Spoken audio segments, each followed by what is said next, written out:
ที่เป็นอิทธานิพพานรูป18แล้วก็โลกิยะจิต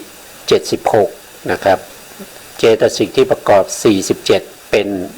อารมณ์ที่เป็นอธิปดีนะอธิปดีอารมณ์นี้ท่านยังจำได้นะครับอธิปดีอารมณ์ก็คืออารมณ์ที่มีความพิเศษนะครับมีกำลังมากสามารถจะเหนี่ยวนำเอาจิตและเจตสิกเข้าไปหาตนได้นะครับไม่ใช่อารมณ์แบบธรรมดานะครับอันนี้ก็เป็นเรื่องของอธิปดีอารมณ์นะอธิปดีอารมณ์ในข้อที่2นะครับในข้อที่2ก็คือโลกียกุศลจิต17นะเจตสิกที่ประกอบ38นะครับแล้วก็จิตที่เอาโลกียกุศลนะครับเจตสิกประกอบ38เนี่ย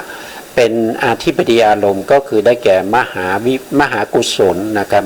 มหากุศลที่เป็นญาณวิปยุตอันนี้มาละญาณวิปยุตเมื่อกี้ไม่พบนะครับในเก่าเนี่ยไม่มีนะมหากุศลญาณวิปยุตเจตสิกประกอบ32เว้นวิรติ3อัปปมัญญาเจตสิก2นะอันนี้คือข้อที่2นะ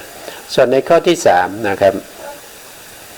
ในข้อที่3ก็คือโลกียกุศล17นะครับ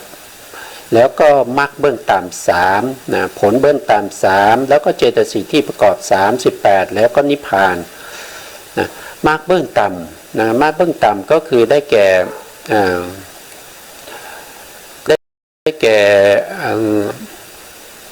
ตรงนี้นะครับมรรคเบื้องต่ำ3ก็คือได้แก่โสดาปัตติมรรคนะ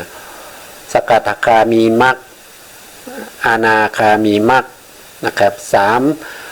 มรรคนี้เราเรียกว่ามรรคเบื้องต่ำนะมรรคเบื้อง